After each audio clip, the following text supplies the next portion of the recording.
नमस्कार, स्वागत है आपका आज के सत्र में। आज है दिनांक 18 मई 2023 और आज के सत्र में हम डेली की तरह द हिंदू एनालिसिस को लेकर उपस्थित हैं, जिसमें कि हम महत्वपूर्ण टॉपिक्स को कवर करेंगे जो आपके एग्जाम पॉइंट ऑफ व्यू से काफ़ी महत्वपूर्ण होते हैं। पहला टॉपिक देखो, टाइमली कॉशन है। इसमें ईडी को लेकर चर्चा की गई है। दूसरा है the judgments and the principle of accountability, निर्णय और जो उत्तरदायित्व का जिम्मेदारी का सिद्धांत जो है उसको लेकर चर्चा है। तो सबसे पहले हम देखते हैं ईडी को लेकर टाइमली कॉशन। सुप्रीम कोर्ट ने कुछ कहा है ना, ईडी को लेकर के। ईडी क्या है आप समझो, ईडी है इन्फोर्समेंट डायरेक्टरेट, है प्रवर्तन निदेशालय। तो हम इसके बारे में पढ़ेंगे, आगे बढ़ेंगे, बिल्कुल वर्ड बाय वर्ड एनालिसिस आपको मिलेगा यहाँ पर। लेकिन उससे पहले मैं आपको बता दूं कि बिल्कुल अक्षरशः हिंदी आपको साथ ही व्याख्या करके एक्सप्लेन करके इस सेशन में आपको मिलेगा, जिससे आप क्या कर पाएंगे, जो वनडे एग्जाम है एसएससी बैंकिंग वगैरह उससे लेकर के यूपीएससी तक के एग्जाम को क्लियर करने में, पास करने में उसको, ठीक है, आपकी अंडरस्टैंडिंग काफ़ी अच्छी हो जाएगी, आप उसको बेहतर तरीके से कर पाएंगे। और साथ ही कुछ वर्ड्स जो मैं नोट कराता रहूँगा, आपसे रिक्वेस्ट है कि आप उससे भी नोट कर लें जो आपके लिए बेनिफिशियल होंगे। तो पहले देख लो ईडी क्या है। प्रवर्तन निदेशालय हिंदी में कहते हैं, ठीक है। तो ईडी क्या है, तो ईडी की जहाँ तक बात करें, ठीक है, तो ये एक अनुशासनात्मक संगठन है ना, बहु अनुशासनात्मक संगठन है ईडी। कौन? ईडी, ठीक है। ईडी, ई फॉर एनफोर्समेंट और डी फॉर डायरेक्टरेट, ईडी। और इसका जो काम है वो मनी लॉन्ड्रिंग के अपराधों और विदेशी मुद्रा कानून के उल्लंघन की जांच करना। आप लोग सर मनी लॉन्ड्रिंग क्या है, तो मनी लॉन्ड्रिंग का मतलब होता है अवैध धन को, वैध जो हम करते हैं, हम नहीं करते हैं, जो कोई अपराधी करता है या कोई संस्था करती है उसे कहते हैं मनी लॉन्ड्रिंग। तो अवैध धन को जो वैध करने की प्रक्रिया जो है वो मनी लॉन्ड्रिंग के तहत आती है और उसकी जांच ईडी करता है। और जहां तक ईडी की बात है तो यह वित्त मंत्रालय के राजस्व विभाग के अंतर्गत कार्य करता है। भारत सरकार की एक प्रमुख वित्तीय एजेंसी है ईडी, और ये संविधान और कानूनों के बिल्कुल सख्त अनुपालन में ये अपने वर्क को अंजाम देता है। इसके मुख्यालय की बात करूँ, नई दिल्ली मुख्यालय है। दूसरी बात कि जो इसमें भर्ती जो होती है तो सीधे डायरेक्टली इसमें भर्ती होती है, रिक्रूटमेंट होती है और अन्य जांच एजेंसियों के अधिकारियों में से की जाती है। ईडी में आईआरएस, इंडियन रेवेन्यू सर्विस, भारतीय राजस्व सेवा, आईपीएस, इंडियन पुलिस सर्विस, भारतीय पुलिस सेवा और आईएएस, इंडियन एडमिनिस्ट्रेटिव सर्विस, भारतीय प्रशासनिक सेवा का अधिकारी शामिल होते हैं, ठीक है, ईडी में। ठीक है ना, आयकर अधिकारी हो गए, उत्पाद शुल्क अधिकारी हो गए, सीमा शुल्क, ये सब पुलिस, ये सब। कार्यकाल 2 वर्ष से लेकर के 3 वर्ष तक का विस्तार देकर निदेशकों के कार्यकाल को 2 से 5 वर्ष तक समझिए, है ना, बढ़ाया जा सकता है, आगे किया जा सकता है। तो ईडी के बारे में कुछ जानकारी जो मैंने आपको बताई, ठीक है। ईडी को लेकर के शक्ति के दुरुपयोग के आरोप लगते रहे हैं कि जो भी तत्कालीन केंद्र सरकार होती है उस पर ईडी को लेकर के, सीबीआई को लेकर के, जो कि केंद्रीय एजेंसियां हैं उसको लेकर के आरोप लगते रहे हैं कि सरकार अपने राजनीतिक विरोधियों का दमन करने में इन एजेंसियों का इस्तेमाल करती है। तो हालिया विवाद जो है उसी को लेकर है। सुप्रीम कोर्ट ने कुछ टिप्पणी की है इसी को लेकर के, ईडी को लेकर के, कि आप सही से काम कीजिए, ठीक है, आप पर जो आरोप लग रहे हैं और आप जिस प्रकार से काम कर रहे हैं, तो वही क्रॉसिंग लिमिट्स को लेकर है। The top court has rightly caution probe against agencies against crossing limits.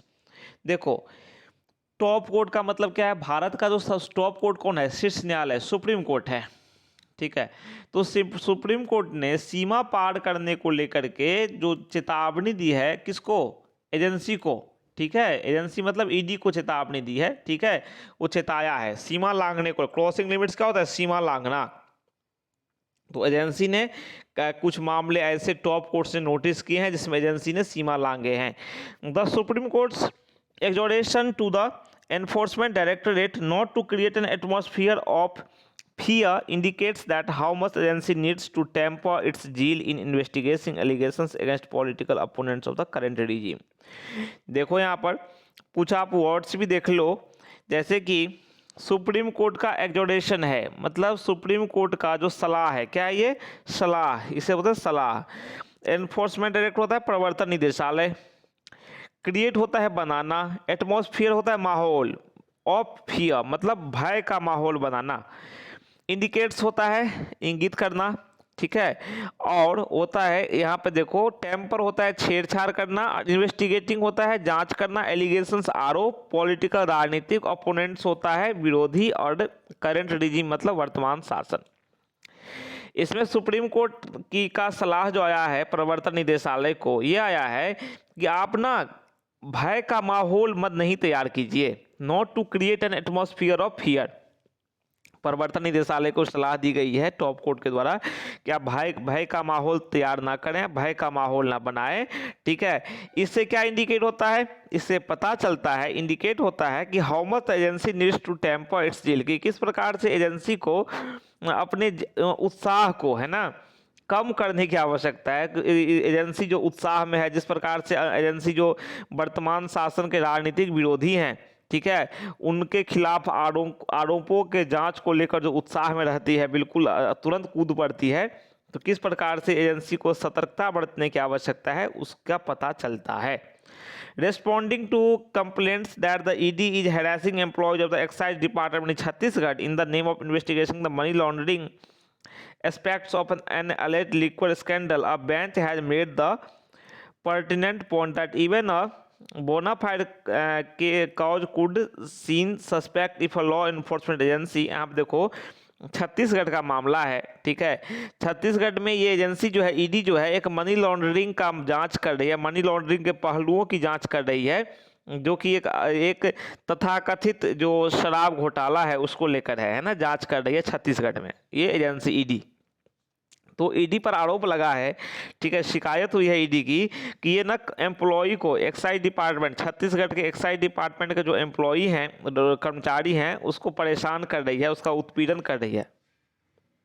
तो उसी को लेकर आरोप लगे हैं और उसी के संदर्भ में सुप्रीम कोर्ट टिप्पणी की है, ठीक है। तो सुप्रीम कोर्ट ने क्या कहा है यहाँ पर देखो, अ bench has made the pertinent point, एक पीठ ने, सुप्रीम कोर्ट की एक पीठ ने एक पॉइंट दिया है, ठीक है, उसने कहा है कि प्रासंगिक बिंदु ये है, पर्टिनेंट पॉइंट बोलते हैं प्रासंगिक बिंदु को, ठीक है। पर्टिनेंट पॉइंट ये है कि अगर कोई कानून प्रवर्तन एजेंसी जो है वो भय बनाने के तरीके से काम करेगी तो एक उसका जो सही मोटिव जो है ना, ठीक है, अगर कोई लॉ एनफोर्समेंट एजेंसी जो है वो भय बनाने के उद्देश्य से काम करेगी, डर का माहौल बनाने के उद्देश्य से काम करेगी, दैट क्रिएटेड फियर, तो उससे क्या होता है, उससे जो इस लोगों में आतंक पैदा हो, भय पैदा हो, ठीक है। The observation is both a caution against transgressing the limits of a lawful investigation and a warning against letting a perception gain around that the agency would go to any lengths to implicate someone. यहाँ पे बात यहाँ पर यह है कि observation जो आया है, सुप्रीम कोर्ट का जो अवलोकन आया है, एक प्रकार से क्या है, एक प्रकार से कॉशन भी है, ठीक है। कॉशन का मतलब ये हो गया कि एक बार से चेतावनी भी है एक तरह से, है ना। चेतावनी यह है कि एजेंसी किसी को फंसाने के लिए भी किसी भी हद तक इम्प्लीकेट करने के लिए, है ना, किसी को इम्प्लीकेट करने के लिए किसी भी हद तक जाएगी, would go to any lengths, इस धारणा को लेकर एक चेतावनी भी है उसको खत्म करने को लेकर के, ठीक है, कि एजेंसी इस प्रकार से काम नहीं कर सकती है। Given that several leaders and ministers from states ruled by parties other than the BJP have been summoned by the ED or arrested and imprisoned, not many will be surprised at the charges leveled on behalf of Chhattisgarh government that the agency is running amok and that its officers were threatening state officers। देखो बात यहाँ पर ये है, हालिया जो घटनाक्रम है, वर्तमान में जो मामले देखे गए हैं कि कई सारे नेता जो हैं और मंत्री जो हैं ऐसे स्टेट से, कई सारे नेता ऐसे राज्यों के, कई सारे नेता और मंत्री जहाँ पर बीजेपी को छोड़ करके दूसरे पार्टियों का शासन है, उनको ईडी ने समन किया है, ऐसा देखा गया है। यहाँ तक गिरफ्तार भी किया गया है, समन किया गया या गिरफ्तार किया गया है, या उन्हें एक तरह से हिरासत में रखा गया है, ठीक है। तो इस तरह से सरप्राइज की बात नहीं है, आश्चर्य होने की बात नहीं है कि छत्तीसगढ़ गवर्नमेंट की तरफ की ओर से जो आरोप लगाए गए हैं, ठीक है, कि ये एजेंसी जो है हमारे ऑफिसरों को प्रताड़ित कर रही है, परेशान कर रही है, तो ये उन लोगों को नया बिल्कुल नहीं लगेगा, क्योंकि एजेंसी पर पहले भी इस तरह के आरोप लग चुके हैं, ठीक है। तो जिस प्रकार से छत्तीसगढ़ के सीएम जो है भूपेश बघेल ने जो आरोप लगाया है। दी चार्जेज मे और मे नॉट बी एक्यूरेट। देखो ये चार्जेज जो हैं, ये आरोप जो हैं, ये सही भी हो सकते हैं, नहीं भी हो सकते हैं, एक्यूरेट हो भी सकते हैं, नहीं भी हो सकते हैं। But the core problem is, लेकिन जो मुख्य समस्या है, that the number of political adversaries under the agency's adverse notice is usually high. लेकिन जो पॉलिटिकल जो एडवर्सरीज है एजेंसी के एडवर्स नोटिस के अंतर्गत, वो ज़्यादा है। कहने का तात्पर्य कि एजेंसी द्वारा जारी की गई जो एडवर्स नोटिस है ना, उसके तहत जो राजनीतिक विरोधियों की संख्या है वो अत्यधिक मतलब बहुत ज़्यादा है। तो ये थोड़ा क्वेश्चन खड़े करती है ये बात। दूसरी बात करूं, a major complaint from the opposition concerns the, देखो अपोजिशन की तरफ से जो मुख्य जो कंप्लेन है वो इसको लेकर है कि the alleged politicisation of investigations and the personal heading the agency. देखो विपक्ष की ओर से जो आरोप लग रहे हैं, शिकायत हुआ है, उससे एक तरह से ये दिखने में आ रहा है, ठीक है, कि जिस प्रकार से एजेंसी द्वारा व्यवहार किया जा रहा है, ठीक है, तो विपक्ष की ओर से बड़ी शिकायत जो है वो जांच का जो राजनीतिकरण होता है, ठीक है, और एजेंसी जो जिस प्रकार से काम करती है उसको लेकर विपक्ष का आरोप है। सम पार्टी फियर दैट, कुछ पार्टियों को डर है, आशंका है कि मनी लॉन्ड्रिंग लॉ जो है is being used for a political witch hunt, कि मनी लॉन्ड्रिंग कानून जो है उसका प्रयोग एक तरह से राजनीतिक जो है ना वो प्रतिशोध के लिए, राजनीतिक अवसरों के लिए किया जा रहा है, ठीक है, राजनीतिक अभियानों, राजनीतिक विरोधियों को एक तरह से किनारे करने के लिए, है ना, अस्तित्व में से हटाने के अभियान के लिए किया जा रहा है, ठीक है ना। चलो, the list of offence as that may attract a money laundering probe over and above the police investigation into, हम नेक्स्ट ले लेते हैं, देम इज क्वाइट लॉन्ग। देखो लिस्ट जो है ना, सूची जो है इन्वेस्टिगेशन की, वो क्वाइट लॉन्ग है, काफ़ी लंबी है। यहाँ पे आप बात ये समझो कि ऐसे अपराध जहाँ पे पुलिस जांच के अलावा धन शोधन की भी जांच हो सकती है, ऐसे अपराधों की सूची काफ़ी लंबी है। और जो नेता हैं, ठीक है, corruption allegations being quite common against politicians holding public office. देखो जो पब्लिक ऑफिस, जो सार्वजनिक पद धारण करते हैं नेता, पॉलिटिशियंस, उनके खिलाफ अपराध के जो आरोप हैं, एलिगेशंस हैं, वो बिल्कुल कॉमन है, लगते ही रहते हैं। इच टाइम अ स्कैम और अ स्कैंडल इज अनकवर्ड, हर एक बार एक स्कैम, घोटाला या स्कैंडल सामने आता है।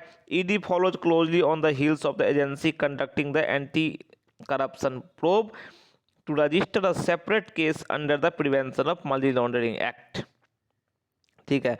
तो फिर क्या है, ईडी जो है क्लोजली काम करती है, ठीक है, एजेंसी जो है, और वो एंटी करप्शन प्रोब को लेकर के और एक सेपरेट केस जो है prevention of money laundering act के तहत दर्ज कर देती है। While there is no problem with a stringent law on the subject, देखो हालांकि मामले पर, किसी मामले पर कड़े कानून से कोई समस्या नहीं है।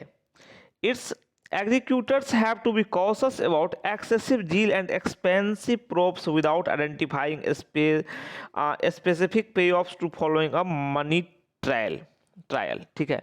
यहाँ पे बात ये होता है कि देखो कि अगर कानून का क्रियान्वयन होता है तो वो ज़्यादा ज़रूरत से उत्साह न दिखाया जाए और सही जगह पर जो है सही चीज़ की पहचान की जाए। ये नहीं कि हम बेकार में लगे हुए हैं, है ना, किसी मामले को हम उतना उछाल रहे हैं, जो जहाँ जो आवश्यक है उन्हीं मामलों पर ध्यान दिया जाए। Current director of enforcement was appointed for, देखो एनफोर्समेंट एजेंसी के जो वर्तमान डायरेक्टर हैं उनकी नियुक्ति की जहाँ तक बात आती है, for a 2 year term in 18, इन्हें 2 वर्ष के कार्यकाल के लिए 18 में नियुक्त किया गया था, 18 में, 2018 में। But continues to this day, लेकिन ये अभी तक इस पद पर बने हुए हैं, अभी 2023 चल रहा है, ठीक है। Thanks to extensions and the change in law governing such extensions, देखो इन्हें एक्सटेंशन मिला है, ठीक है। क्यों? ये एक्सटेंशन की बदौलत अभी तक रुके हुए हैं, ठीक है, पद पर बने हुए हैं, ठीक है। और दूसरी बात यह है कि जो पद पर हैं एक इसमें कानून में बदलाव गया है, ठीक है, कानून में बदलाव हुआ जिसके माध्यम से इन्हें एक्सटेंशन ऐसा मिला है, तो उसकी वजह से और जो एक तरह से एक्सटेंशन मिला है उसकी वजह से ये पद पे बने हुए हैं। 2018 में इन्हें नियुक्त किया गया था, 2020 में इनका कार्यकाल समाप्त हो जाना चाहिए था, लेकिन 23 तक बने हुए हैं पद पर। The government has now assured the supreme court, सरकार ने सुप्रीम कोर्ट को एश्योर किया है, आश्वस्त किया है कि सुप्रीम कोर्ट कि he will not continue beyond November 23, कि नवंबर 23 के बाद वो पद पर नहीं बने रहेंगे। गवर्नमेंट ऑफन से, सरकार प्रायः कहती है कि agency only doing it's duty, कि यह एजेंसी केवल अपना कर्तव्य कर रही है, केवल अपना काम कर रही है, एंड होल्डिंग लॉफुल इन्वेस्टिगेशंस, और केवल जो कानूनी जांच है उसी को अंजाम देती है। But the perception of others is unlikely to be positive in the backdrop of the way it controls agency leadership. लेकिन परसेप्शन जो है, दूसरों की जो अवधारणा है, सरकार जिस प्रकार से इस कंपनी के लीडरशिप को कंट्रोल करती है, देखो 18 में नियुक्त किया, 20 में रिटायर्ड हो जाना चाहिए था, लेकिन 23 तक रिटायर्ड नहीं हुए हैं वो जो हेड हैं इसके। तो जिस प्रकार से सरकार इसको कंट्रोल कर रही है, उन्हें एक्सटेंशन दे रही है, उन्हें पद पे बनाए रख रही है, तो सरकार द्वारा जिस प्रकार से किया जा रहा है, हालांकि सरकार ने सुप्रीम कोर्ट को बताया है कि नवंबर 23 के बाद जो इसके हेड हैं वो पद पर नहीं बने रहेंगे, ठीक है, नए की नियुक्ति की जाएगी, लेकिन फिर भी सरकार ने जिस प्रकार से इसके लीडरशिप को डील किया है, एक तरह से नियंत्रित किया है, तो दूसरों का जो है ना, दूसरों का एक तरह से इस पर जो धारणा जो है वो सकारात्मक नहीं होगी इसके प्रति, ठीक है। जो परसेप्शन है अदर्स का, दूसरों की धारणा जो इस एजेंसी के प्रति है वो अनलाइकली टू बी पॉजिटिव, है ना, सकारात्मक रहने की संभावना नहीं बनती है, क्योंकि सरकार इस प्रकार से इसको डील कर रही है। तो सरकार को भी पारदर्शी होने की आवश्यकता है, ठीक है, ताकि जो भी कुछ सरकार करे तो न्याय संगत लगे, तर्क संगत लगे। तो आज के टॉपिक में हमने एनालिसिस किया ईडी को लेकर के, आखिर ये मामला क्या है, ईडी पर क्यों आरोप लगते हैं, और सुप्रीम कोर्ट ने हाल या टिप्पणी की है, क्या की है, और वर्तमान स्थिति क्या है ईडी की। तो आशा है कि आपको समझ में आया होगा। कल फिर मिलते हैं फिर नए टॉपिक में, नई मुद्दों के साथ, नई जानकारियों के साथ। तब तक के लिए आज्ञा दीजिए और कहिए नमस्कार। लेकिन चैनल को सब्सक्राइब कर लीजिएगा अगर आप नए हैं तो, और पुराने हैं तो फिर कमेंट और लाइक तो कीजिएगा ही। तो तब तक के लिए नमस्कार, थैंक यू।